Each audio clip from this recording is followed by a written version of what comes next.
मध्य प्रदेश का विंध्य क्षेत्र भारतीय संस्कृति और धर्म में एक महत्वपूर्ण स्थान रखता है। यह क्षेत्र प्राचीन काल से ही साधु संतों और तपस्वियों का आश्रय रहा है। इसीलिए यहाँ कई देवी देवताओं, ऋषि मुनियों और सन्यासियों से जुड़ी अनेक मान्यताएं प्रचलित हैं। इनमें से एक महत्वपूर्ण मान्यता ब्रह्मदेव से जुड़ी हुई है, जिन्हें बरम बाबा के नाम से भी जाना जाता है। विंध्य क्षेत्र में बरम बाबा एक प्रसिद्ध स्थानीय देवता के रूप में पूजे जाते हैं। मध्य प्रदेश के विंध्य क्षेत्र के अलावा इनकी पूजा बिहार और उत्तर प्रदेश में भी की जाती है। ये ग्राम देवता के रूप में पूजे जाते हैं और माना जाता है कि ये पूरे गांव की रक्षा करते हैं। बरम बाबा को लेकर अलग अलग मान्यताएं हैं। कुछ लोग इन्हें ब्रह्मा जी का ही एक रूप मानते हैं, जबकि कुछ लोग इन्हें अवतार मानते हैं। विंध्य क्षेत्र में ऐसा माना जाता है कि यदि किसी नवजात बालक के जन्म के तुरंत बाद ही उसकी मृत्यु हो जाए तो वो लोगों की भलाई के लिए ब्रह्म का रूप धारण कर लेते हैं। कहा जाता है कि जो बालक ब्रह्म बनते हैं उनमें अलग ही तेज रहता है। विंध्य क्षेत्र में भी नवजात बालक की मृत्यु के बाद उसे दफनाया जाता है। सनातन धर्म में बच्चों को पवित्र और निर्दोष माना जाता है। बच्चों का मन शुद्ध होता है और वे मोह माया से दूर होते हैं। इसीलिए वे दिव्य पथ पर आम लोगों से हमेशा आगे होते हैं। सनातन धर्म में छोटे बच्चों की मृत्यु को पुनर्जन्म के चक्र से भी जोड़ा जाता है। धर्म के अनुसार बच्चे जल्द ही एक नए जन्म में प्रवेश करते हैं। गरुड़ पुराण में भी छोटे बच्चों को जलाने की बजाय दफनाने की बात कही गई है। विंध्य क्षेत्र में नवजात बालक की मृत्यु के बाद जब उसे दफनाया जाता है तो कुछ समय बाद ही माता पिता या भाई को स्वप्न में वही बालक दिखाई देता है और कहता है कि वह ब्रह्म बन चुका है, उसे स्थान दिया जाए। कई बार ऐसा भी होता है कि लोग इसे एक स्वप्न मानकर टाल देते हैं, लेकिन इससे घर में कई बाधाएं उत्पन्न होने लगती हैं। जब यह बात लोगों को समझ में आती है तो वह विधिवत घर के आसपास ही ब्रह्म की स्थापना करते हैं। साथ ही उनको घर और गांव का रक्षक मानकर उनकी पूजा अर्चना करते हैं। लगभग 38 वर्षों से चबूतरा हमारे समझ से, मैं जब जानने लायक हुआ तो चबूतरा लग ही रहा था। मैं करीब 4-5 साल में जानने लायक हो गया, तब तक चबूतरा लग ही रहा था। और महाराज जी का जो बैठने का स्थान है वो लगभग 1 बजे से है, और स्थान जो लगाने का समय सारणी है वो महीने में हर पूर्णिमासी को लगता है। यहाँ पे जो भी भक्त आते हैं, चाहे वो गांव के हों, चाहे रीवा से हों, चाहे सीधी से हों, चाहे शहडोल से हों, जहाँ के भी भक्त हों, उनको कुछ यहाँ लगता नहीं है। यहाँ कोई चीज़ लगती नहीं है, केवल अपना कष्ट लगता है। आपके शारीरिक क्या कष्ट हैं, आपके ग्रह में क्या कष्ट हैं, आपके परिवार में क्या कष्ट हैं, और प्रैतिक बाधा, भौतिक बाधा जो भी हैं, आपकी शारीरिक संबंधित बीमारियाँ छोटी मोटी जो भी हैं, सारी जानकारी यहाँ मिलती है।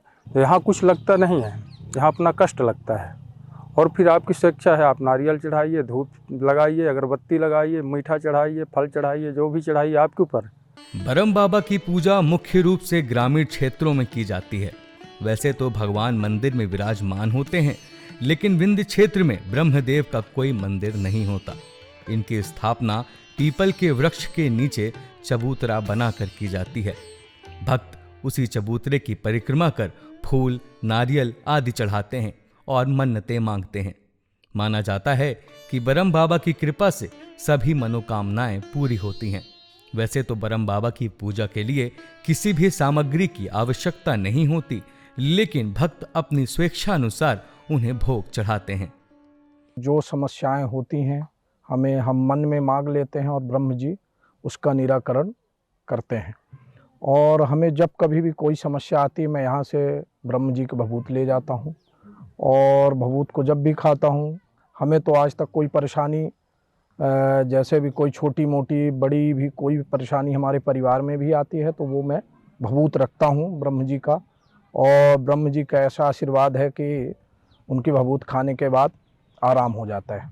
और मैंने ये देखा है लगभग 25 सालों में कि ब्रह्म जी के यहाँ काफ़ी भक्त आते हैं। ब्रह्म जी की ऐसी महिमा है सभी पे, जो आता है अपनी आस्था लेके, आज तक हमें नहीं लगता कि शायद ही कोई ऐसा व्यक्ति होगा जिसको यहाँ से काम नहीं हुआ हो। हम तो ब्रह्म जी में जब पैर पड़ते हैं तो ब्रह्म जी में अपनी अर्जी उनसे नहीं बताते, वहाँ पे लगा देते हैं। तो वो जब उनके सामने जाते हैं हम प्रसाद लेने तो खुद ही बता देते हैं कि आपको ये तकलीफ़ है और ये तकलीफ़ आपको दवाई के माध्यम से या ये प्रसाद के माध्यम से दूर होगी, वो बता देते हैं। हमें नहीं बताना पड़ता कि हमें क्या तकलीफ़ है, वो खुद ही स्वयं ही जान जाते हैं कि आपने क्या, आपको तकलीफ़ है अंदर, क्या समस्या है, क्या लेके आप क्या भाव लेके आए हैं, वो सब जान जाते हैं और खुद ही बता देते हैं कि आपको ये समस्या है, आपको आराम कैसे मिलेगा। अगर डॉक्टरी इलाज के लिए जाना है तो वो भी बता देते हैं महाराज जी कि आप यहाँ का इलाज लीजिए, रीवा के इलाज में ठीक होंगे या बाहर के इलाज में ठीक होंगे,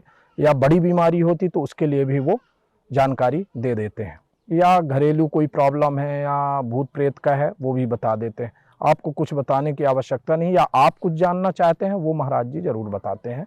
हम बरम बाबा के महत्व और उनकी शक्ति को जानने के लिए रीवा जिले के गोविंदगढ़ मार्ग में स्थित शुकुलगवा गांव पहुंचे। वहां पहुंचने के बाद हमने देखा कि विशाल पीपल के वृक्ष के नीचे बने चबूतरे पर लोग माथा टेक कर अपनी समस्याएं बताते हैं। हमने जब लोगों से इस बारे में पूछा तो बताया गया कि बरम बाबा को किसी भी प्रकार की समस्या बताने की जरूरत नहीं पड़ती। आप सिर्फ उनके स्थान पर पहुंच जाएं तो वे खुद आपको बता देंगे, साथ ही समस्या का हल भी कर देंगे। यह पावन धाम अलौकिक और दिव्य स्थान रहा है। यहाँ पे जिसने आस्था और विश्वास के साथ आया है उसको उसी हिसाब से फल मिला है। ये ब्रह्मदेव की कृपा रही है कि आस्था और विश्वास के केंद्र का क्या उचित संदेश जाना चाहिए वह इस पावन धाम से जाता है। इस पावन धाम पर आने के बाद ऐसा प्रतीत होता है मानो समुचित समर्पित करने के लिए स्थान बना हुआ है। जो भी आता है उसको सिर्फ प्राप्त होता है, उससे लिया नहीं जाता। ऐसी महान कृपा रही है। वैसे तो विंध्य क्षेत्र में प्रत्येक सोमवार या गुरुवार के दिन ब्रह्मदेव का चौरा लगता है, लेकिन प्रत्येक माह की पूर्णिमा तिथि और नवरात्रि के अवसर को विशेष माना जाता है। कहा जाता है कि हजारों की संख्या में दूर दूर से भक्त अपनी समस्याएं लेकर आते हैं और ठीक होकर चले जाते हैं। लोग बरम बाबा के चबूतरे पर माथा टेक कर भभूति को प्रसाद के रूप में लेते हैं। कुछ लोग ताबीज में भी भभूति रखकर उसे पहनते हैं। उनका मानना है कि ऐसा करने से किसी भी प्रकार की प्रेत बाधा, जादू टोने का प्रभाव नहीं पड़ता। कहा जाता है कि ब्रह्मदेव होने वाले शारीरिक कष्टों और आर्थिक कष्टों को भी अवगत करा देते हैं। तो आज हमने आपको माटी के माध्यम से विंध्य के लोक देवता ब्रह्मदेव के महत्व और उनकी शक्तियों के बारे में बताया। हम आगे भी आपको विंध्य की सांस्कृतिक और पौराणिक मान्यताओं के बारे में जानकारी देते रहेंगे। तब तक के लिए जुड़े रहिए शब्द सांची से, और हाँ, इस वीडियो को शेयर जरूर करें ताकि बरम बाबा के भक्तों तक इसकी जानकारी पहुंचे। धन्यवाद।